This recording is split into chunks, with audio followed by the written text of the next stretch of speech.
best known for managing some dope ass artists and producers. Y'all know some Hit Kid. You got one. Turn your watch. Pause.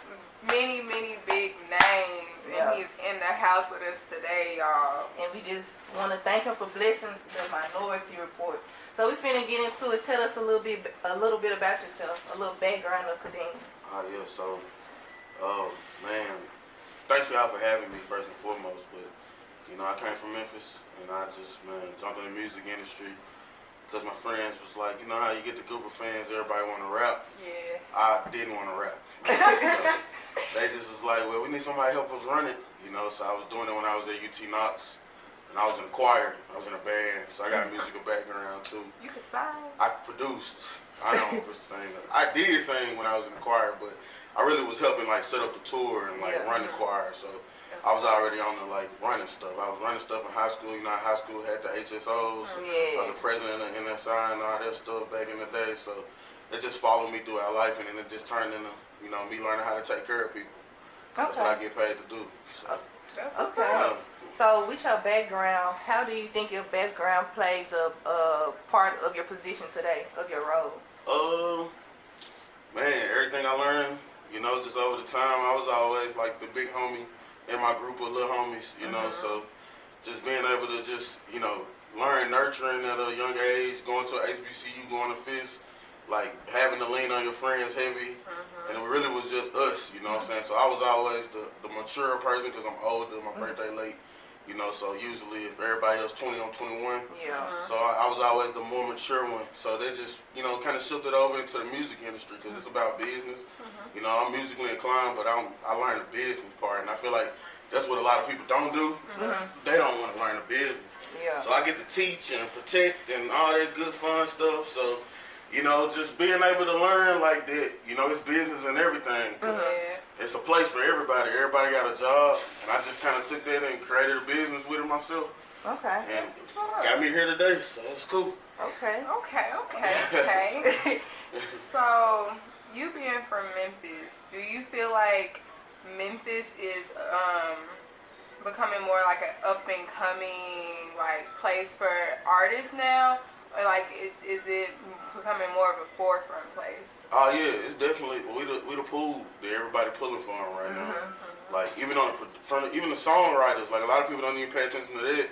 It's a lot of songwriters from Memphis too, that don't have the fame. Yeah. Plus the artists with Bag and stuff.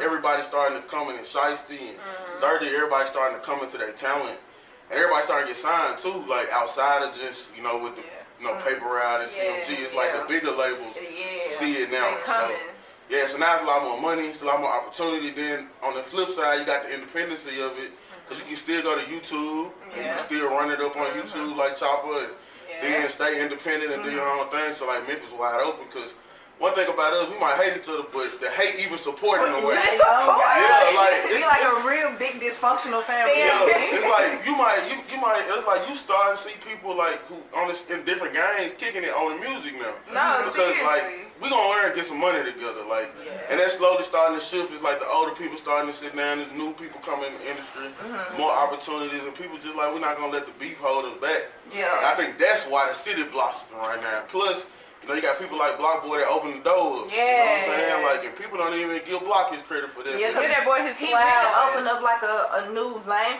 for Memphis, just because before Block was coming out, we had the gutter beats. Block came with some dance and shit. And a good time also. Yeah, it was definitely a good time. And that's what he winning off of, and then that turning to money now. So it's just, you can not have to change your image, and you don't gotta be super gangster and fit into that Memphis sound. You can be yourself, you can kick it, you can have fun with your friends, still make money off of it. That's beautiful. So do you think by you being from Memphis and the Memphis culture is on the uprise, do you think that makes it easier for other artists that are looking for you to manage them to trace your knowledge, since you are from Memphis and seeing the culture growing? Yeah, I think it's just me too. A lot of people just see what I'm doing with everybody else, and it ain't a lot of managers. You can't really pinpoint who managed who, except for me, really. Cause I'm really trying to build. It need to be some help. And I think, you know, the regular managers, they get with the artists and they just with them, like, I'm down to help everybody. Even if I don't manage you directly, I'm at least put some knowledge and kick some games. I think that's why people come to me, because I don't got to charge you a fee just to teach you. Because knowledge free, because the same way I picked it up, like, I'm going to just guide you to the knowledge. Yeah. Like, you know, and I think that's more important. And that's why people lean towards me. Everybody want me to manage them now, because it's like, before we get money, I'm going to teach you. And if somebody willing to do that, then what if you lock in with them for real? You know, like, what that opportunity look like. So I think just me being a good person, like I try to keep my name clean. Like that's the biggest thing in the music industry, to clean your name, more money you're gonna get, because everybody gonna call you when it's time. And that's another thing that I also like, by being in the industry, by you being this good-hearted person, that's really a good thing, because you don't really see too much of that. And my question to you is, how do you try to organize that, or how do you try to like keep your name on that clean slate? Like, you know, the next person might be beefing with the person that you're working with, but you know, they still both are great artists. So how do you even try to organize that? Yeah, I'm a relationship builder. I believe relationships key to success in everything you do. I agree. And I'm gonna be cool with you before we even do business. So I got a lot of relationships where I can meet, or I might know somebody who know this person. And, you know, you just slowly put it together until you build a path that both people can walk on. Because usually it's just a misunderstanding in most situations that happen, or it's some stuff that ain't got nothing. It's like the money gotta outweigh everything. Like even, like for example, when me and Hickey was trying to clear the track with EP that he did with Paper Chasing, you know, like it was a lot that went on with EP, because you know he got in trouble. So, you know, that song really wasn't what it was supposed to be, and EP wasn't getting what he was supposed to get. So, like, we was able to fix that by even bringing the song. So, it's like, little stuff like that. It's just about getting everybody to understand. I'll tell you what the thing is. Don't nobody know don't nobody know. So, everybody just mad. Because it's like, if you don't know, then you just feel like everybody out to get you. But if I literally try to show people, like, nah, this is what's going on. This is how we can fix this. This is how everybody gonna win.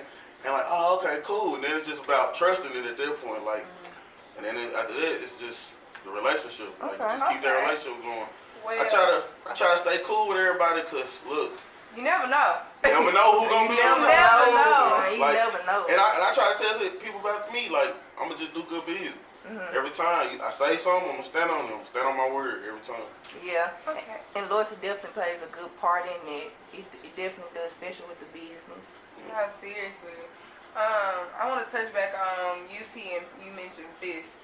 So, I personally, we both went to HBCUs, and we went to TSU. I don't know a lot about Fisk, but I do understand it's a rich history in music. Do you feel like you more in touch with your with the music and getting into the industry, where you were around more people that look like you versus where you were at UT Knox? Yeah, so one thing about Fisk, it taught me, you know, like musically, you know, you can do it. Yeah. It's a story within the Jubilee Singers. Like, they introduced, you know, black music internationally. So, like, me seeing it every day on the wall when I go to Fisk, big pain, and I see these people that pioneer music on a global scale, it's like, okay, I know I look like them, I can do it too. Yeah. The difference between Fisk and UT is like UT just had the resources. Yeah. So I was blessed enough to be in a program where I had to go to both schools. So I took the knowledge I learned from Fisk and the grit and grind I had to do there, and when I got to UT, it's like, it's just plentiful. Like, they spoiled. So I just used everything they wasn't using. Like, we got full studio at UT. No, you don't got to pay. It's in the library, you know? So it's like, you take the knowledge and you use their resources, and then, you know, that's how I build power. So, like, I'm grateful for both, but, you know, Fizz laid the foundation, like, giving me an opportunity, let me travel the world, put on the choir, like, be a part of that. Like, fast forward to now, they got me, like, running the music for the Fizz movie. Like, they finna put out a Jubilee Singer movie, and they put me a part of that. So it's like, you know, now so now, like, what I'm doing is becoming bigger because they giving me a platform, because that's my, like, TSU for y'all is where y'all was raised at. So it's good to be able to tell that story for them too. So yeah, I'm thankful for both. UT I made a lot of money at UT because parties, stuff like that. Power used on parties. I'm grateful to even be able to experience football city, and like let me know there's a lot of money out here too. Yeah. Like so much money. Like the fish make you think we broke. Like so everybody struggling. And you get to UT, I was like these folk rich and they 12. Like okay, cool. So you know, so it was I was happy to see both. Okay. And I also want to go back to you being from Memphis, but you are, you know, staying in Nashville. So what is it about Nashville that makes you feel like this is your stomping ground, then, you know, going back home to Memphis? So I just recently moved here, and I was in Nashville for a majority of the time I was building power. And Nashville just spoke to me. I met a lot of artists. One of my artists, Chuck Indigo, is here. I mean, they got all the resources too. So my thinking is, I'm gonna go to Nashville where it ain't a whole bunch of people at, and the hip hop R&B is country. So now I get to break down the wall, and I get to let Memphis in. So they got all the labels, they got BMI, ASCAP. That's the people that pay you for your royalties. All that stuff right here, they cut the checks right here in this city. So, but you know they so focused on the country. So now I get to kind of just be a pioneer. And that was my big thing. I didn't want to go to LA or go to Atlanta. People already doing what I'm doing. I want to go somewhere and tell my story and be able to stick out. So I just planted roots in Nashville. I met some good artists here too. And then man, they got talent, a lot of talent here in Nashville. And my nonprofit I ended up becoming over a nonprofit here. So it let me help other artists too, and that I can push that into Memphis all day. So that's why Nashville. I am going to touch base on your nonprofit, but I also got my one last question about this topic.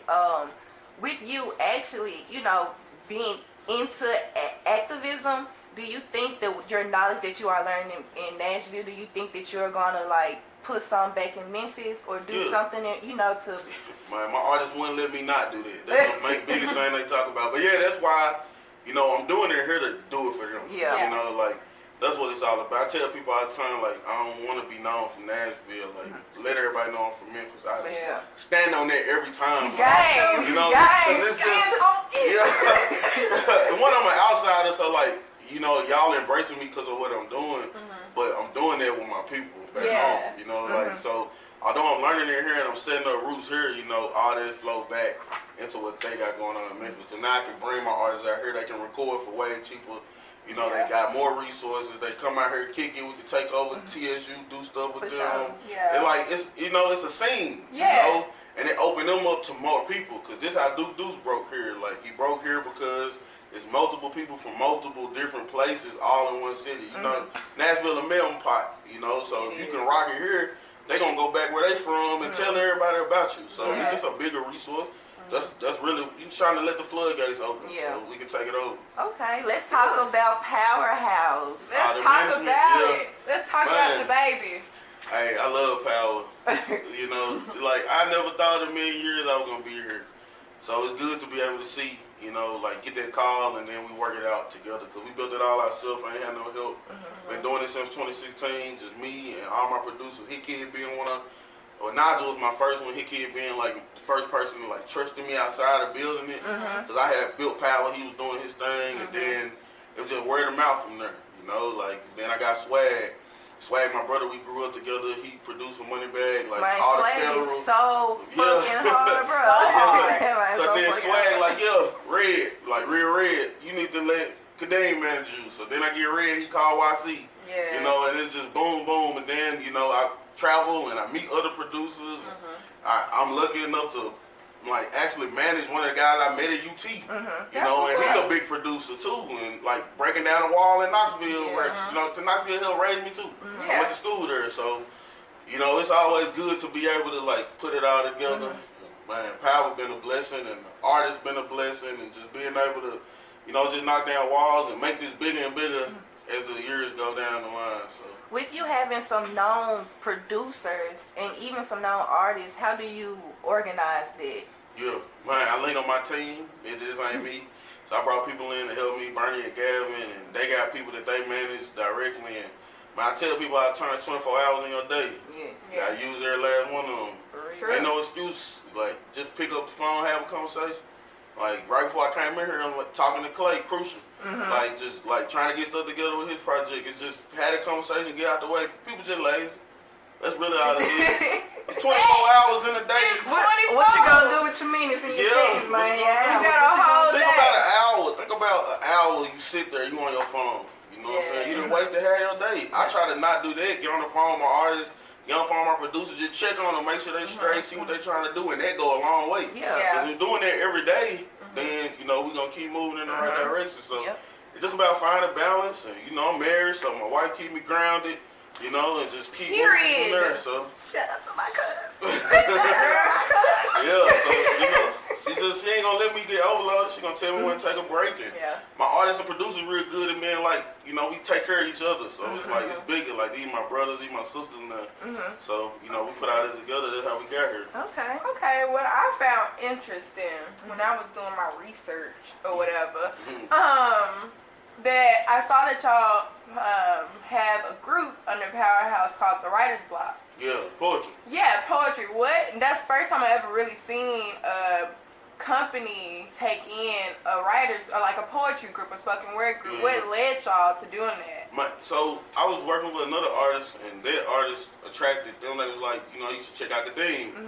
So when Twig came to me, Twig, that's in Writer's Block. I love y'all her. with the tears. You say, I know Twig. Y'all know them. I love her. When I first met them, you know, they told me, they was like, we want to be big as Maya Angelou. I said, well, shit. That's something I can't do by myself. You know what I'm saying? And then I just got to think about it. I remember I was talking to my wife about it. I was like, what am I going to do with them? And then it clicked. They writers. They writers. You know what I'm saying? That's what they do. So now I'm like, okay, let's do the poetry, and eventually that could lead to them writing songs for people. Jumping on people's albums, just doing their poetry. Like, poetry break down more walls. I'm not trying to be regular. You know? So getting Writer's Block was like, let's build something. Like, we've been doing a lot of stuff with the French Museum. If I ever get a chance, we've been over there performing. People ain't even thinking about that. You know, like, so it's helping me break down more walls. I can eventually bring my artists in, because one person help everybody. Right. Yeah. It just take one person to blow. And then you just connect all the dots with everybody else. So, you know, like them doing their thing, it's like, okay, oh man, we ain't gotta just stop at the music. Like they putting out an album.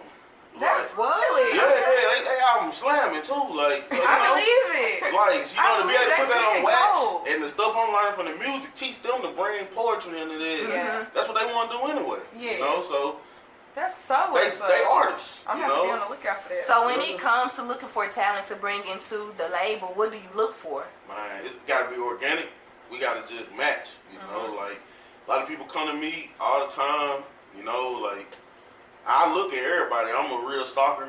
You know, so I go look and see what you got going on, and I'm gonna just watch you. You know what I'm saying? And we gonna cross paths, and I'm gonna see you need help. Or you gonna come to me and ask for help. And if it makes sense, we're gonna do it. You know, like, or I'm gonna put you in the power, and we're gonna get you another manager. Cause I don't manage everybody. You know, and I got people I like manage with outside of power. So maybe me and my partner might want to partner up on somebody. We do stuff like that too. So it just gotta make sense though, right? You know, like you gotta have something going first and foremost. I always tell people that like I can't manage nothing. So if you want advice, I can give you advice all day long. We can do that, but that's different from management, because that's me taking my time and energy and pouring it into you, because I don't play about it. So that means you got to be just as serious as I am. I done had artists that I feel like I'm dragging them across the finish line. I don't like that. Like I see the talent, but if you don't got the drive, if you ain't gonna make the sacrifice, because I'm making sacrifice for people's career, like that, I might not even make no money off of. So if you ain't got that same energy, then we ain't gonna mess well. You know, if you ain't got no patience, we ain't gonna mess well. Because everything a process. Like people on my roster been waiting till they get their day. You know, everybody ain't looking like, oh, I gotta blow up, or you don't care about me. You know, like we got understanding. Like it take time, take putting yourself in position, and take pushing your own line, and then we get where we need to go. Okay. Highlight some events that Powerhouse got coming up, or you know, some artists drop some little tea for us. A little tea. So one of my favorite artists in Nashville, Chuck Indigo, is my brother. He got a show, and we really trying to change the narrative too with him. Like I want him to be his own boss, so he got his own label. He got his own, like that was the biggest thing. When I got with him, I was like, bro, I don't want you to just be with me. I want you to have your own thing, and you get your own group of people, and you do what I'm doing. So it's good to see him really doing that over time, and like now he's throwing his own show instead of waiting to get booked. I'm real big on that. man, stall them out. Don't go do them look, cause they don't like painting. So like we ain't doing them for free. We passed it. You know what I'm saying? Like at this point, we supposed to be feeding your family. Check out, baby. Yeah. You gotta feed your family. So like if they want you to perform, people booking you, you ain't getting what you want. That's when you gotta do it yourself. Yeah. And then you get them to come out and get you some money. Okay. So Chuck, October the 7th at Crown on the 9th. Make sure y'all check this shit out. Check this shit out. So let's talk about Creative Day. Let's get into it. Yeah. I love Creative Day. See, Creative Day is how I help people without having to manage everybody. So Creative Day is an artist residency program. I connect youth and young adults to resources that help better them in the music community, help get people gigs. Be real big at gigging, you know, like so people get some money, make sure they get paid. We was real big on that during the pandemic. Yeah. Pairing them with different artists, like students, so they can make money virtually and stuff like that. We offer low income housing for artists, which is super dope too. We working on a poetry residency program, a fashion residency program. The founder, cause I'm the executive director, Brian Sexton founded it. He just blessed me to be able to steer the ship. And like one thing, he was like, I want to get into fashion. It's like, that's dope. Yeah. There's a lot of people that want to do that, especially in Nashville. We recently interviewed a woman named Larissa, and she has a really dope clothing line. Something like that would be so great. And she's based out of Memphis. She's based from Memphis. So give them we trying to do a fashion show and give them opportunity to do a fashion show with some big designers, and hopefully they get some stuff picked up and not stolen from them. That's what's up. I also was looking and I seen that also with Creative Day that you are being a speaker at ABC Nashville. Oh yeah, Arts and Business Council. They asked me to moderate a panel about activism. So activism in your arts, how you can use your art to impact your community, which is something, that's what I do. Yeah. That's the whole reason why I want to steer the ship at Creative Day as well. So please, if you definitely want to get some knowledge, it's just not me. They got Joshua Black, the comedian. He's gonna be there too. He's opening it up, so it's gonna be super dope. Blessed to be a part of it too. Okay. I have one question. How involved are you with the Black and Brown youth in Memphis and in Nashville? Yeah, so Memphis, we getting more involved. I'm working with Stacks Academy, so I'm trying to do dope. Yeah, I'm trying to do something like Stacks in Nashville too. Then I got the ACT prayer program in Knoxville, so I'm pretty much trying to touch all of Tennessee. Okay. You know, especially in the bigger cities like Knoxville. See, Memphis got more. You'll be surprised. Memphis got more help than you think they do. They do. Yeah, they but you got a place like Knoxville, because it's us. It's us. When you got a place like Knoxville, it made me want to help them more because it ain't nobody that look like us helping them, and people that don't look like them not helping them. So, you know, like I be trying to do this. In Nashville, it's like 50-50 that way too. You know, it's a bigger Black community, but you know they still kind of divided and it needs to be strengthened. And just trying to do our part because Memphis is so easy. My mama's a school teacher, work with her kids. I went to Brown Baptist, work with them, do stuff. I'm talking to my pastor about doing some stuff. So like, yeah, Memphis easy. I do that every day. Yeah. Alright, I want to tap into you having your own whiskey. Like, that is some big shit. Well, yeah, so I'm with Jason, TSU. Okay. Yeah. It's Jason Whiskey. Okay. He put me on the team. Okay. So, shout out to him. He the founder. A lot of people call me to help them. Like, that's the biggest thing. So, it's going to feel like mine, but it's really, you know, somebody founded it and we got a team, just like Power with me. So I'm the founder, but I got people that represent Power just as much as I do. Yeah. And Jason allowed me to be a part of that, and it's hard, man. Like just watching him grow and then being able to add value, because we do the music for all his commercials, all the social media and stuff like that. So like when you see it on TV one day, it's gonna be us putting that play together because it's straight from the ground up with him, you know. And guidance just been grown and grown. I'm actually trying to do my own thing too through guidance. So we gonna put out our own different. We gonna probably do like I want to do a whiskey wine, so it's gonna be super dope.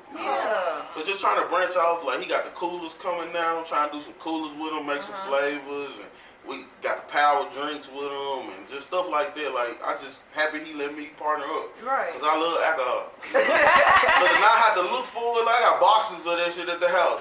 So I know what I'm drinking every time, and I'm putting everybody in the world on it. I was gonna bring some today. I should have brought the bottle, but I was. It's cool. Give me some. Yeah, I got you. It got you. I should have brought the bottle because I usually when I do podcasts, I put the bottle on the table, but I was rushing trying to get here on time. It's cool. You good. We appreciate it. Yeah. Because honestly, I was so interested in it, like learning that they make it in Iowa, which I thought was so weird at the same time because you never hear about Iowa. And it's small batch, so it's brewed differently. So people would consider like whiskey drinkers, like people that actually care about whiskey.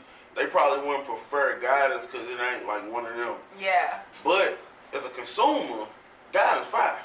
Yeah. You know what I'm saying? So the fact that it's good, it over trump everything to me. Yeah. And it I got love some good liquor. I don't really need to burn my cheeks. yeah. So it don't like I grew up drinking Crown Royal. Do you hear me? So like going from Crown to Guidance was cool because Crown already nasty. It's fuck. I just drink it. You know what I'm saying? I just drink it. Just so, cause. Yeah. So just it was what I drank at the time, but like the Guidance really good. You can make some good drinks with it because it ain't as strong. And it's because it ain't like the way it's brewed and the fact where it's brewed up there is the why it's like that.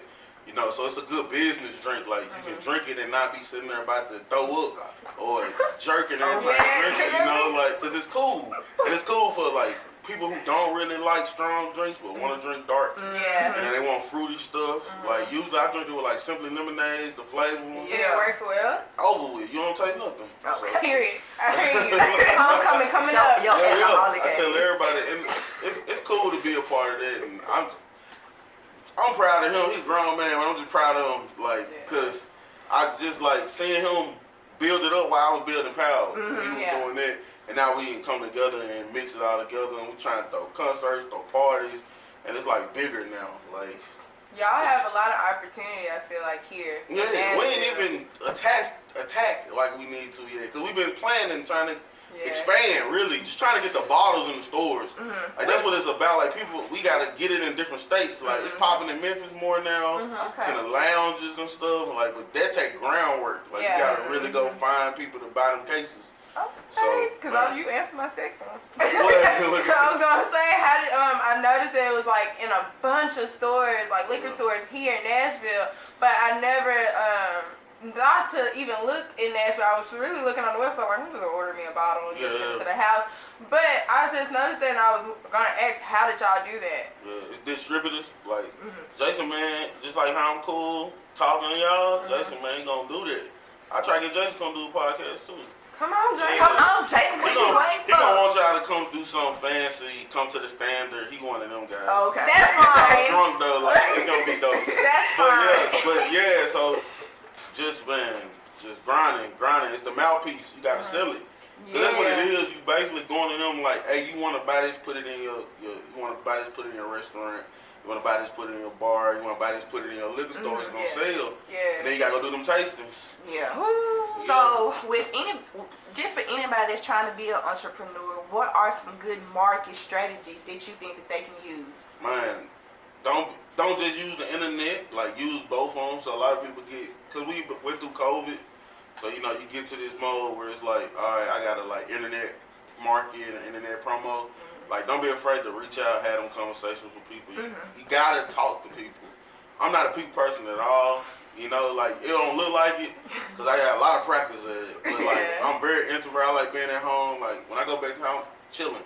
But if I need to go smile and kick it and make other people feel good, because I'm a type of person, I've been big my whole life, so I don't want to be threatening. Yeah. So I always laugh and play. And that's always been my go-to. And then I just use that now to be like, you know what? I'm gonna just take this and kind of swing this over to the business. Like I want you to come around me and feel good. Right. You know what I'm saying? Because you feel good around me, like you don't want to be around. around. I'm good. Yeah, like we can do business. You're comfortable. Like, I'm comfortable. We having good conversations. Then we build a good relationship. So like work on your relationships. Have people skills. Learn that you don't got to use people. You can build with people. Like as an entrepreneur, like we need more partnerships. Yeah. Like you see how these big companies merging and doing all these collabs. We got to do the same thing on the ground. Like partner up with people. Do stuff with them. Don't do it by yourself. Find good people and run it like that. Yeah. Like that's the biggest advice I can give everybody. And just keep going. Yeah. That's another one too. Like I said, I started in 2016. I'm just starting to get money. I spent so much money leading up to this. You know, and it's just like the moment you stop is the moment like this. It could have won. You could be your what ifs. Yeah. Like I don't have none. I did everything I wanted to do. If I said I was gonna do it, I did it. You know, just to make sure. Like, okay, if I lose, then it is what it is. At least, you know, something's gonna pay off, and it's gonna pay for all the mistakes I made. For sure. Yeah. I want to get into some of your achievements. I've seen that you got some gold and platinum plaques. Let's talk about that. Let's talk about them plaques. Yeah. Back in blood. Yeah, Back in Blood was the first one with YC and Red engineered it. Like, so Red. And then YC made the beat, and then from there, they just started going crazy, man. Leave some day with Keep Up Money went gold. We was with him in Atlanta. First thing I told him was like, bro, you know you went gold with like no real push. And independent. He signed now. Okay. Yeah, but at the time when that song came out, that was Track Nation in Memphis. Like that's history. Like that's them really grinding it out and making something out of nothing. So that's a blessing to see. Even with Pooh Shiesty, like him just starting to rap for real, take it seriously, and then boom, you come out the gate doing what Bad just now being able to accomplish. And he went crazy, and it's like people starting to take Memphis rap serious. Yeah. Like, when I say that, I mean like the labels. Like we wasn't getting no budgets, and people like when Pooh Shiesty came, and they was like, "Oh, you can make quick money." They was like, "Oh, okay." So Gucci opened another door. So you know, just blessed to be able to get them. Got them on the wall. It's cool. Okay. But we gotta get some more. Real Gotta get some more number ones. Biggest accomplishment for me was having YC and Red at the top of the producer list. Yes. Yeah, so that was super dope. That's like just dope. seeing them up there. YC was on that jump for like 8 weeks, 9 weeks, hip hop, R&B, and then like he was the number one producer in the world. Damn. So that's crazy. That's So right. That's man, fucking great. That's yeah, crazy. he from Fayette County, Moscow. You know, like he from the country. Yeah, I don't got the country boy. Country boy. Yeah, like they real country boys. So it's like to see them come from net, graduate from college, put 5 years in the music, and then boom, everything just blow up in their face. Like, and it's just, I tell everybody, it's just a start. My folks only 22. Yeah. We just getting started. We finna go crazy. Yeah. Like next year, I tell people all the time, next year it's gonna be crazy. Like this year was just like the pre-game. Yeah. To like, I'm okay, ready to see what y'all I'm got. ready. I be thinking about it every day. Like, cause that's why I just recently left my job because I was like, well, I guess I need to travel more. Like I was in Atlanta for a whole week, never thought I'd be doing stuff like that. Like just getting up, having to go, and like working with different artists every day. And they are so high demand. It's like everywhere we go, everybody know them. Like they the producers. Yeah, so, you know, they are behind the scenes. Yeah. So just for people to know who you are, that means like you really doing some shit. Exactly. Like we don't get nobody talking about us on blogs and stuff like maybe when the song do well, but you know most of the time it's bad. Yeah. Or it's Pooh Shiesty, or it's whoever artist we with, or Roddy Ricch, whoever it is. It ain't us. So, but when we out, to be able people to know them folks and say they tags when you see them and they be calling them by their tag, I'm like, y'all really famous. Yes, It's crazy. That's a reason why I came up with my podcast, because there's so many people that I personally know that do so much work behind the scenes, but you only see the celebrities, and it's just like it's some actually dope people that's doing some dope shit behind the Man, I scenes. tell people all the time, the producers cooler than the artists. They You are. hear me? They Always. We still down to earth, we not grounded. You know, we ain't gonna cuss you out and kick you out the session. We gonna just most we gonna do is go to sleep on you because we tired. We gonna chill. Like I think that's why we keep getting blessed, man. Cause it ain't no ill will towards nobody over here. Like we love everybody. We work with everybody from big artists to little artists. You know, big producer to little producer. If you got a keyboard and you got a computer and you trying to cook up, we gonna cook up. And if we get a hit, we get a hit. Period. So let's I'm sorry. Go ahead, friend. Go. I was gonna ask, what is your personal "Mama, I made it" type moment for I ain't you? had it yet. That was my next question. If you ain't had it, what you feel like it's gonna be? I don't know. When everybody make a million, when I can literally look back and be like, I made everybody a millionaire on my roster. Okay. Like, that's what I'm going for. Because that's what they want. Everybody want to hit that. We don't got to worry about nothing. Yeah. That money. So that's what it's about for me. Like, that's what's, like, just, man, you know, my aha moment probably going to come, like, when I'm older. Like when I get it all together, cause it's like every day is still a process, and I start over a lot. Cause I start over with new producers, so I got somebody else I want to bring up. Yeah. And it's like I know they ain't hit their peak. I know these Plaques ain't enough, you know, like cause I see like Michael Jackson going platinum 50 times. You know, like that's crazy. You know, like that's what I'm trying to get to. Like, yeah, like that's wild. Like to be alive and see that. You know, we trying to do that earlier. Yeah. You know, so that's what it's all about for me. But you know, definitely when I got to quit my job was a good milestone. Because they let me know that it worked out. I did this for a reason. I stood on myself, and I trusted myself. And, you know, now I just keep. Because I went back to work. I quit my job and then went back to work to pursue the music. So like. I stopped, you know what I'm saying, and was like, all right, I'm going to do this, and now I got to fund it, so let me go get a job. And then like, now it's like, okay, I worked that job for 2 years, so I could be able to put money into music. And it's like, cool, now it paid off. Yeah. Okay. So let's manifest some things on the Mindnority Report. Come on, manifestation. Manifestation time. Give me 5 artists that you would love to work with in the future. Mine. I want to work with Snoop Dogg. I want to work with her. I like women too. I want to work with Lizzo. Yeah. Let me see who else I like. I really want to work with that we ain't work with, because we didn't work with a lot of people that I want to work with. I want to work with Rihanna too, because she like outside. We want to get a Beyonce, Jay-Z in.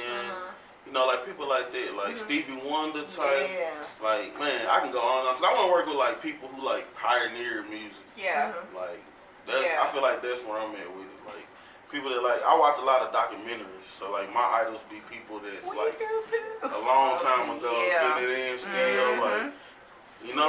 So that's what we is. Okay, so before we leave, I want to play a game, and it's called How Memphis Are You? Okay. How Memphis are you?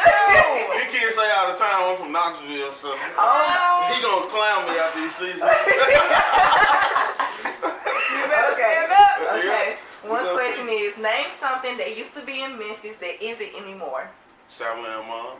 No cap. No cap. Julian. I mean, it's still there, but it ain't the same. Julian. Yeah. Jillian's too, Bill Street, Peabody. Liberland. Yeah. Okay, so you doing good. Tell him. Tell Got this. Okay. What is Memphis best known for? List some things. Barbecue. Music, trap music, man, hustling, man, doing bad by each other, hating. Every time somebody talk about Memphis, like somebody the other day was on Facebook, like, I need to get out of Memphis. Why y'all want to leave Memphis? Because everybody be hating. There ain't no reason to leave. It's not a reason. It's not a reason. You gonna get hate wherever you go. Definitely. Nashville want me here. Like, the white folk gonna hate your ass. They gonna hate you. Yeah, they different up here. It's just more black people. Yeah. Yes. You don't got no white people that dislike you, so of course we gonna dislike you. For sure. People don't understand that. Yes. Okay, my last question. Name 5 Memphis artists that is not worldwide known. So you can't name them, Shasty. Can't name them. You can't name them. I ain't gonna lie, what Hit Kid doing with, I like everybody from Hit Kid, like to set the tone, like K. Clark. I listen to this shit every day. I love you, girl. All them folks, like, that's my favorite, they're my favorite people, man. Like, right now, I told him when he did set the tone, I said, bro, you gotta do the whole tape, bro. He got to. Like, you gotta I need keep some more going. songs. I need some more songs. And we gonna keep feeding it to y'all like this because y'all gotta like it. We gotta hype this shit up. Yeah. And I'm hyping it. Period. Y'all gotta be fans of it, cause like them folks real deal. This they A and B playing. You know? So like I told Hit, we gonna just help them, like get them where they want to be, cause they already popping. But when people don't understand, when you come together, you get to use everybody's fan base. Yeah. Put that together, and it's a big empire. Now you got everybody, but like I mess with all them, man. J Music is one of my Ev and. You know what I'm saying? He one of my favorite artists. J Music told me no. So he was the first person that I reached out to, like when I was trying to build everything up. And I was like, man, let me manage you. He was like, nah. No cap. He didn't say nah like that. He was just like, I'm gonna do my own thing. And they came back around and then we linked back up and now we've been locked in ever since. But I wasn't letting him go. You know, I told him I want to help. You know what I'm saying? I want to be a part of this, even if I'm a small part. Call me. Yes. You know what I'm saying? And eventually we lock all the way in, but like, music one of my favorite artists, man. Adro, y'all know Adrian? I don't know if y'all listen to Adro. I don't know that about him. Ice, y'all know Ice?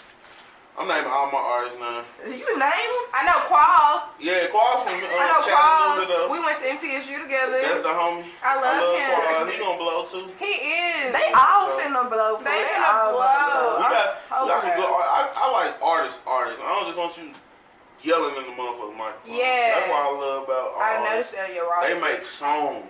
Yes. Yeah. They're talented. You know what I'm saying? They trying to be better every day. A lot of people don't want to do this rap. They want to get some money. Yeah. I like people that's passionate about the art because that's when it's going to pay off for real. Because it take a lot. You got to really put your heart in this or it ain't going to work. Right. You're going to get a little money and it's going to be gone. And just like that. I ain't gonna lie, your whole roster gives me very much vibes of J. Cole, especially when he took his break, you know, and he had to come back to realization into his passion. That's half of your roster. I was looking at and I was like, each of these people that I know of, that's how they work. That's what they put their passion into. And you could tell that even with your producers, like Hit Kid, like YC, all of them, you can definitely see the diversity and how hard that work and they put in it. And that really represents you really, really well, to be honest, your whole management team. Like, I really want to applaud you for that because there's not many people out here or management teams like that that's out here like that. They just all about the money, like you said. Yeah, and everybody's small too. Most of my people that work with me went to MTSU. They younger. So, like, I'm the oldest. Everybody else younger than me. So, it's like I got, like, real go-getters. Like, they trying to get it, grind every day. It ain't like a whole bunch of old niggas. I'm the lazy one when it come to want to go out. They be wanting to go, let's go do this, let's go do that. I'm like, well, shit, I'll pay for it. Y'all go. You know, like, I'm one of them, like, but, because I'm tired. So, but I got them around me because they're youthful. So they keep me up, they keep me grounded. Because, you know, you get around a whole bunch of older folks. I'm about to be 30 next month. So you get around a whole bunch of 30-year-olds. We want to sit around, drink, talk about life. Top it up. Man, we stressed out, shit like that. But they like, yeah, let's go, Kadeem. Like, I'm like, yeah, shit, let's go. Let's go. One eye open. Shit, I was in the studio with them folks in Atlanta, man. 5 o'clock in the morning, get up at 8, do it all over again. Be in the studio at 11. Literally, I got 3 hours of sleep. Watch you wake up. What's up, bro? Shit. What you trying to do? You trying to go to the studio? Man, what's in love the studio? Man, still hurt from being in there listening to y'all, but it was cool because I got to work with a lot of people. Like, we worked with Big Scar, and it was cool. He started his studio at 2 o'clock in the morning. You know, so we working with all these people, work like Walk Dog, and I don't know if y'all know Hot Boy West. Like, just different people, man. So Can I be your assistant? my assistant I got now gonna beat me up. We can be doing. Y'all can be doing assistants. I got your back. Let me get some more stuff going. I got you. She be like, you don't use me enough. I be like, no, you can. I'm so used to that. You just want to be. But you can do that regardless. I like Scott. Scott was cool. I seen you jump when I saw you. This is crazy. He got hard ass shit. He definitely does. He is hard. I love him. Okay, so before we end, tell my people where they can find you and reach you at. Yeah. Nowhere. I'm just playing. I'm on Instagram. My name is Big Dot, like period, boss, period, CEO. And then I'm on Twitter, the Real Power CEO. So yeah, follow me. Do it. Appreciate y'all having me. Of course, thank you for blessing us. Let's do it.